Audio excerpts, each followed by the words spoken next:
पहाड़ों की रानी मसूरी में बर्फबारी सैलानियों और स्थानीय लोगों के लिए खुशहाली लेकर आई है, तो वहीं दूसरी तरफ मुसीबत का सबब भी बन रही है। मसूरी में सुबह के समय सड़क पर जमी बर्फ के कारण वाहनों के पहिए थम से गए हैं। साथ ही सड़क पर पड़ी बर्फ पे पाला पड़ने से सड़कों पे फिसलन हो गई है, जिस कारण से लोगों का गाड़ी चलाना भी दुश्वार हो गया है। आज सुबह के समय मसूरी गांधी चौक से लेकर ITBP गेट तक लंबा जाम लग गया। वहीं दूसरी ओर मसूरी से पिक्चर पैलेस के बड़े मोड़ तक गाड़ियों का लंबा जाम लगा रहा। वहीं दोपहिया वाहनों को भी आवाजाही में खासी दिक्कतें आ रही हैं। लोगों को अब बर्फबारी के बाद तेज धूप निकलने का इंतजार है, जिससे सड़क पर पड़ी बर्फ पिघले और गाड़ियों की आवाजाही सुचारू रूप से चल सके। बीती रात हुई बर्फबारी के चलते मसूरी में भारी संख्या में सैलानियों के आने की भी उम्मीद है, जिसको लेकर SDM मसूरी मनीष कुमार द्वारा विशेष प्लान तैयार किया गया है। मसूरी से न्यूज स्टूडियो के लिए सुनील सोनकर की रिपोर्ट।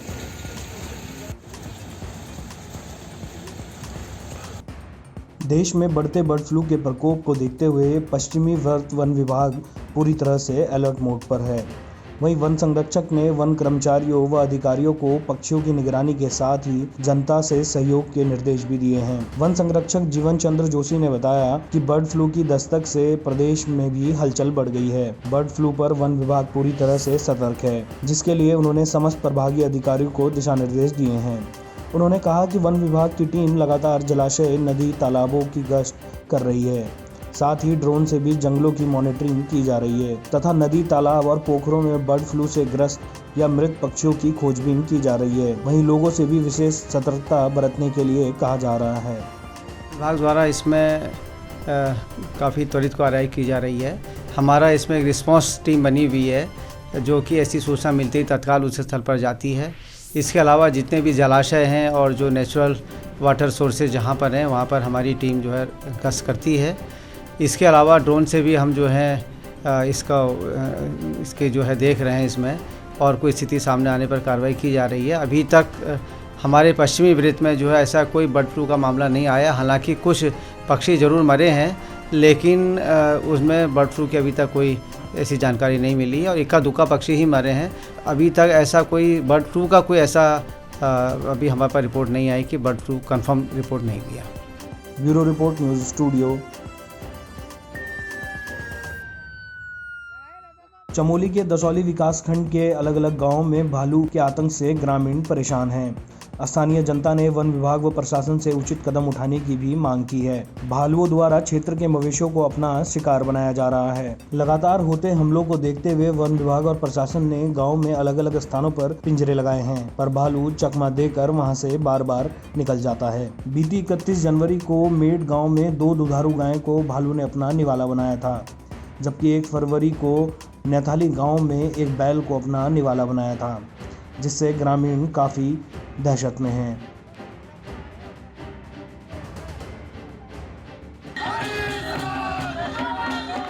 सूबे के पूर्व मुख्यमंत्री हरीश रावत स्वर्गीय कैलाश रावत वॉलीबॉल प्रतियोगिता में खिलाड़ियों का उत्साहवर्धन करने पहुंचे, जहां पर उनका मेजबानों ने बड़ी धूमधाम से स्वागत किया व ढोल नगाड़ों की थाप पर छोटी बच्चियों ने सांस्कृतिक कार्यक्रम प्रस्तुत किया।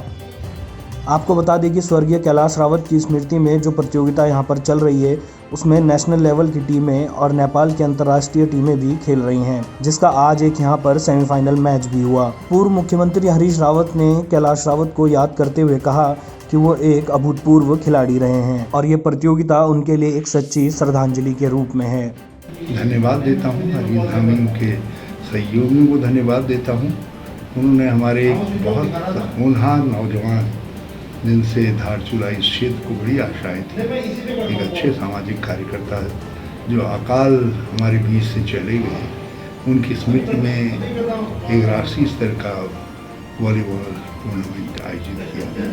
ये टूर्नामेंट कैलाश रावत जी के लिए धारचूला के लोगों की बहुत उपयुक्त श्रद्धांजलि है, और जिस प्रकार का पार्टिसिपेशन है, जिस तरीके का लोगों में जोश है, बहुत अच्छा लगा। और मैं समझता हूँ कैलाश की आत्मा जहाँ भी होगी वो बहुत तेज लोगों को उत्साहित चेहरों को देख करके बहुत खुश हो। Bureau report, news studio, Dharchula. Uttarakhand मांगे, उत्तराखंड जसपुर में आप पार्टी के अजय अग्रवाल ने प्रचार वाहनों को हरी झंडी दिखाकर रवाना किया। उन्होंने कहा कि जब दिल्ली चमक सकती है तो फिर उत्तराखंड क्यों नहीं। बस उत्तराखंड की जनता को विकास के नाम पर झूठे वायदे करने वाले राजनीतिक दलों को दरकिनार करने का काम करना होगा। उन्होंने उत्तराखंड की पूर्व की सरकारों पर हमला बोलते हुए कहा कि 20 वर्षों से राजनीतिक दलों ने उत्तराखंड की जनता को मूर्ख बनाकर सत्ता का सुख भोगा है। दिल्ली सरकार दिल्ली की जनता को अपनी सेवा मुहैया करा रही है। उत्तराखंड में भी सरकार बनाने के बाद ये सारी जो भी सुविधाएं हैं वो उत्तराखंड की जनता को, और हमने आज अपने जसपुर विधानसभा में 45 दिन के लिए ये गाड़ी जन जन तक पहुँचाई है और ये सारा मॉडल दिल्ली मॉडल दिखाएगी। और इसी के साथ इस पार्टी का आगे को प्रचार चालू हो रहा है। अरविंद केजरीवाल जो कहते हैं वो करते हैं, और जो उनके नुमाइंदे हैं वो भी जो कहते हैं करते हैं। मैंने फिर बताया कि जो दिल्ली के अंदर सारी सुविधाएं माताओं की, बहनों की, बुजुर्गों की, युवाओं की हैं और वो हल की जा रही हैं, वैसे ही उत्तराखंड में सारी समस्याओं का समाधान होगा।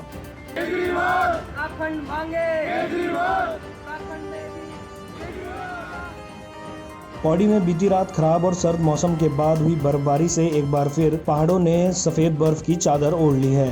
शहर में ये इस साल की दूसरी बर्फबारी है जिसने एक बार फिर मौसम को सर्द कर ठंडा बढ़ा दिया है। बर्फबारी के बाद निचाई वाले इलाकों में अब कड़ाके की ठंड पड़ रही है, जिससे यहाँ के लोकल लोगों का जनजीवन प्रभावित हो रहा है। साल की दूसरी बर्फबारी के बाद अब पेयजल स्रोतों को रिचार्ज होने की संभावना भी अत्यधिक बढ़ गई है।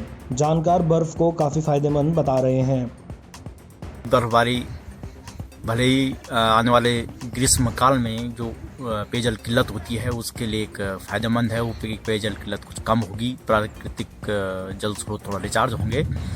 लेकिन यदि ये बर्फबारी दिसंबर के महीने में हो जाती तो खेती और उद्यान विशेषकर जो सेब आदि के जो फसल है उसके लिए काफ़ी फायदेमंद साबित हो सकती थी। लेकिन फिलहाल इतना सुकून है कि देर से ही सही थोड़ा अच्छी बारिश और बर्फबारी इस पहाड़ में इस समय हुई है। बर्फबारी के बाद आज सुबह के तापमान की शुरुआत 3 डिग्री से हुई। इस बर्फबारी के बाद अब सैलानी पौड़ी के अलग अलग हिस्सों का रुख कर रहे हैं। पौड़ी से न्यूज़ स्टूडियो के लिए मुकेश बछेती की रिपोर्ट।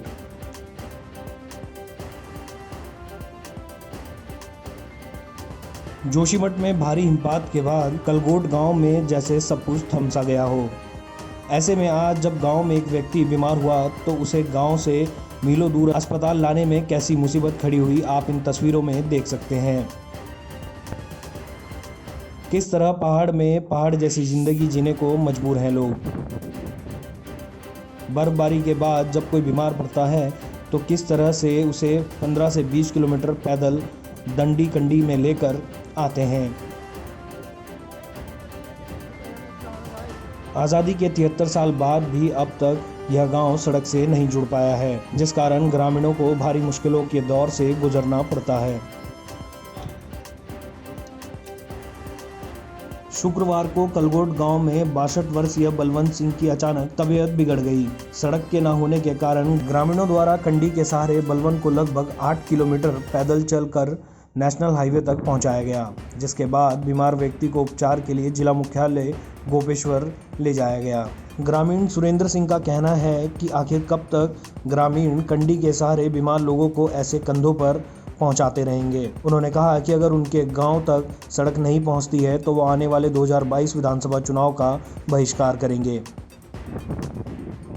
हमारे गांव में आज़ादी के 72 साल बाद भी अभी हमारे यहाँ पे रोड की कोई व्यवस्था नहीं है। हम जो है परिवहन से इतने दूर हैं कि आज भी 10-12 किलोमीटर कोई भी मरीज़ होता है। आज ये एक मरीज़ भी हमारे गांव में, तो हमने 10-15 किलोमीटर डंडी पे ले गए और डंडी के सहारे गए।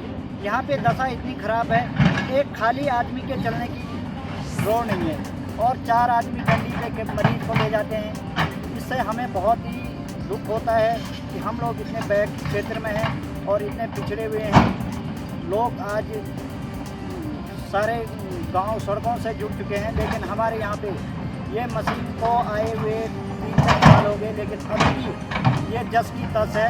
रोड पहले से बुरी कंडीशन में है और मैं भारत सरकार से यही निवेदन करना चाहूँगा या सभी लोगों से कि वो इसको बंदोबस्त ठीक ठाक कराएं और हमें परिवहन और रोड क्षेत्र से जोड़ें। धन्यवाद। और यहाँ की भोली भारी जनता से इतना दुर्व्यवहार किया जा रहा है। ज़रा अगर हम कभी डीएम के पास या विधायक के पास जाते हैं तो बोलते हैं तुम्हारे यहाँ रोड का काम चालू है, लेकिन इस समस्या को जब तक शासन प्रशासन ऑन द स्पॉट नहीं आता है तो हमारी समस्या आने वाले 15-20 साल में भी जो की त्यों बनी रहेगी। मैं लक्ष्मण सिंह रावत ज़्यादा नहीं करी हुई। धन्यवाद। Bureau report, news studio, Joshimath.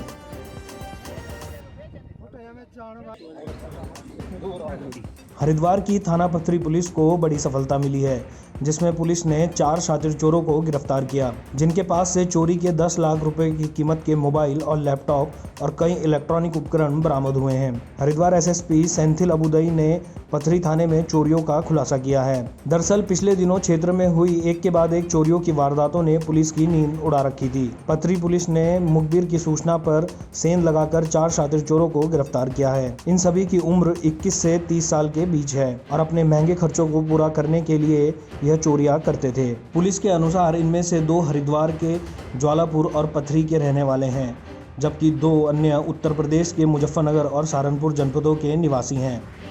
इस पर हमने तुरंत टीम गठित करी। इसका जो है सीओ लक्सर एवं इंस्पेक्टर अमर शर्मा और एसएसए प्रमोद और इसका निरंतर पर्यवेक्षण जो हमारे एसपी देहात द्वारा किया जा रहा था। इसमें आज हमारा बहुत अच्छा सफलता मिली। इसमें 4 लोगों को हमने गिरफ्तार किया है और इनसे जो है 7 मुकदमा जो पथरी क्षेत्र का 6 है और ये एक लक्सर कोतवाली का है, उसमें हमने अनावरण की है। इनसे जो बरामद माल लगभग 10 लाख का मूल्य का माल हमने रिकवर किया है और इनका आपराधिक इतिहास को भी हमने खंगाल का जो इसमें जिक्र किया है और इनका ऊपर और वैधानिक कार्रवाई किया जा रहा है। मेरे तरफ से 10,000 का इनाम दिया गया है और आगे जो भी कांस्टेबल अच्छा काम किया और उनका और आगे पुरस्कृत भी किया जाएगा। हरिद्वार से न्यूज स्टूडियो के लिए सुमित यश कल्याण की रिपोर्ट। कोरोना महामारी के साए में हरिद्वार में आयोजित होने जा रहे कुंभ मेले में मेला प्रशासन ने स्वास्थ्य को लेकर व्यापक स्तर पर तैयारियां की हैं। इस बार कुंभ मेले में पिछले कुंभ मेले की तुलना में कई नए व्यवस्थाएं लागू की जाएंगी। कुंभ मेले में चिकित्सा एवं स्वास्थ्य की जिम्मेदारी संभाल रहे डॉक्टर अर्जुन सिंह सेंगर ने पत्रकार वार्ता करते हुए मेले में चिकित्सा व्यवस्थाओं के बारे में जानकारी दी। डॉक्टर सेंगर ने बताया कि पिछले कुंभ मेले में जहां 300 बेड के अस्थायी अस्पताल बनाए गए थे, वहीं इस बार कुंभ मेले में 600 से अधिक बेड के अस्पताल बनाए जाएंगे। कुंभ के सभी सेक्टर में अलग अलग अस्थायी अस्पताल बनाए जाएंगे। मेले के लिए नई एम्बुलेंस भी लगाई जाएंगी और 108 पर कॉल करने से इन एम्बुलेंस को बुलाया जा सकता है। इस बार कुंभ मेले में संकरी गलियों और भीड़ भाड़ वाले इलाकों में पहुंचने के लिए बाइक एम्बुलेंस की व्यवस्था भी शुरू की गई है। कुंभ का आयोजन हो रहा है अपने शहर में और कुंभ में कोविड के लिए काफ़ी चुनौतियां हैं। उसमें चिकित्सा व्यवस्थाएं काफ़ी 2010 और 2016 के सापेक्ष में काफ़ी तब्दील की गई हैं, परिवर्तित हुई हैं। उसके विषय में मैं आप लोगों के माध्यम से सभी जनता को, देश के और प्रदेश की सभी जनताओं को तो बताना चाहता हूँ कि चिकित्सा व्यवस्था में कोई कमी नहीं है। चिकित्सा व्यवस्था पहले से बेटर हुई है। तो इसी चिकित्सा व्यवस्था में देखिए, पहले 2010 में हमारे करीब से 300 टेम्परेरी बेड्स बनते थे। इस बार हमने 613 बेड की व्यवस्थाएं की हैं। सभी लोगों से ये अनुरोध करना चाहेंगे कि जो भी चिकित्सा व्यवस्था में कोई प्रॉब्लम्स आती हैं तो एक हेल्पलाइन नंबर हम यहाँ बना रहे हैं और कंट्रोल रूम सेंटर बना रहे हैं, उसमें वो तुरंत संपर्क करें। अभी हमने स्टेक होल्डर जितने भी अखाड़ा के लोग थे, धर्मशालाओं के लोग थे, होटल व्यवसायी थे, ट्रैवलर्स थे, उनके साथ बैठक की। उन्होंने भी सभी ने सहयोग करने का आश्वासन दिया। अभी तक बजट जितना भी मांगा गया है वो मिला है। अभी जो 2000 बेड का जो है वो प्रशासन रूप में चल रहा है। बजट की कोई कमी नहीं है और स्वास्थ्य के लिए हमारे सचिव महोदय कहना है कि कुंभ के लिए स्वास्थ्य की दृष्टि से कोई बजट की कमी नहीं। अभी लगभग 73 करोड़ के करीब बजट स्वीकृत हो चुका है, लेकिन अधिकतर जो चीज़ें हैं कोविड के लेकर के करी जा रही हैं और कोविड को बचाना सबकी जिम्मेदारी है। तो बजट में कोई इशू मेरी नहीं है। सचिव महोदय ने स्पष्ट किया रखा है कुंभ में स्वास्थ्य के लिए कोई बजट की कमी नहीं। हरिद्वार से न्यूज स्टूडियो के लिए सुमित यश कल्याण की रिपोर्ट। गंगोत्री और यमुनोत्री से लेकर निचले सभी इलाकों में भारी बर्फबारी देखने को मिली। सीजन में पहली बार ऐसी भारी बर्फबारी हुई है। जानकार बताते हैं कि यह बर्फबारी रबी और खरीफ फसलों के लिए बहुत ही लाभदायक होगी। जिसमें जमीन में नमी आएगी और उर्वरक शक्ति भी बढ़ेगी। यह बर्फबारी सेब के बागानों के लिए भी सबसे अच्छी है। इस बर्फबारी से सेब की अच्छी फसल होने के आसार पैदा हो गए हैं। हालांकि कुछ समय पहले बर्फबारी निचले इलाकों में नहीं हुई थी, लेकिन देर से ही सही अब सभी इलाकों में अच्छी बर्फ देखने को मिल रही है।